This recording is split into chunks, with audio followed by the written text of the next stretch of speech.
Hey, what's going on guys? It is Bad Luck, and today we're going to be going over 8 awesome tips for Path of Exile 2 that would have helped me a lot to know when I first started, and I hope they can help you too. So let's get right into it with tip number 1. First, you're going to want to go into your options menu, and under the interface tab, you're going to want to click on this always highlight. Items and objects such as chests and waypoints will always be highlighted. Now that is for your chests and waypoints, but what about the items on the ground?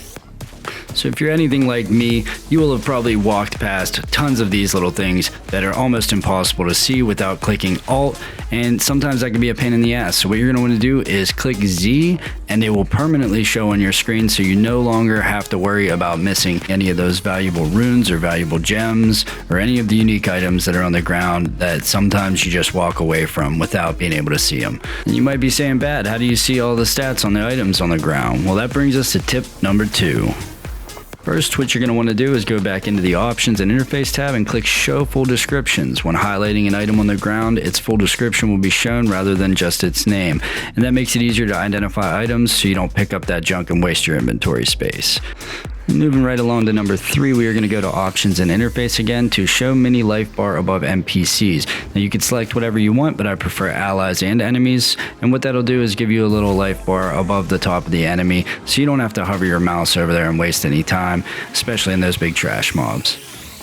And now on tip number 4, just a little quality of life one. Go into Options Interface and select your cursor size and your default mouse cursor color.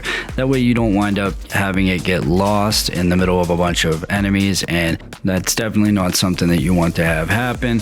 So this will alleviate that whole situation. You can make it whatever color you want. I prefer the green with the white border. It just makes it easier to see and a lot harder to lose track of in the middle of a fight. Now on to tip number 5. A lot of the vendors that you see are going to have inventory with these sockets right here, like the one on this belt, and you're going to want to buy all of them. They're relatively cheap. They're cheaper depending on what act you're in. The lower the act, the cheaper they are, but they're very valuable items, and you want to take them to the crafting bench, and you're going to want to dismantle them in order to get these artificer shards down here. Once you get 10 of them, you get a new socket that you're able to put on any of your items, and they are very valuable. And a pro tip is the vendor refreshes every time you level. If none of the items are showing sockets on them, come into your options and interface and make sure that this always shows sockets is checked. That way you'll be able to see them. I went through plenty of the game without having that checked, and I wondered why the vendors never had any, and that was why. Moving on to tip number 6, if you alt click on any of the vendors, it will take you right to the buy or sell item menu, and if you control click it, it will take you to their optional menu, which for this one is disenchant. It just makes it a lot easier if you're running back and forth all the time and you don't want to click through so many menus.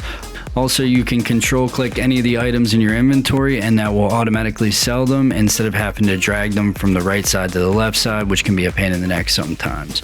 And this can be applied to many other things, including your stash. If you go over to the stash and you select the tab that you want to put an item into, and then you control click the item, it will automatically go in and sort into the best position it could go into.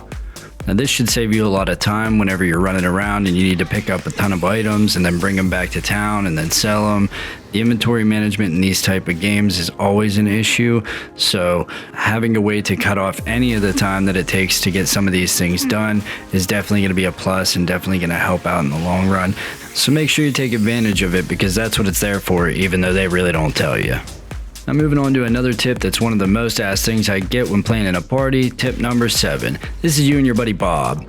Bob's a dick and steals every single unique and rare item on the ground, making you mad enough to rage delete the game quicker than a layoff at Sony after they release Concord. But what if I told you you didn't have to worry about that? First, you're going to want to come over into Options, go to the Game tab, and then go down to Default Item Allocation, and make sure you select Permanent Allocation. Now, your items are your items, and Bob's items are still your items, because he didn't watch the video and he didn't know about this setting, but you do. And now that you know all those tips, we're going to move on to the final tip of the video. Last but not least, tip number 8.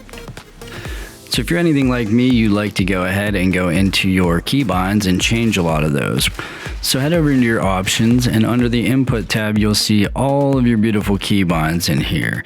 You can change anything you want, just as usual with most games. Some of the things I wish they did fix where you can't change your left click. I usually like using my mouse wheel with these type of AARPGs to move around. So that's definitely something I'm hoping that they add into the game soon. Right now you can't change your left click.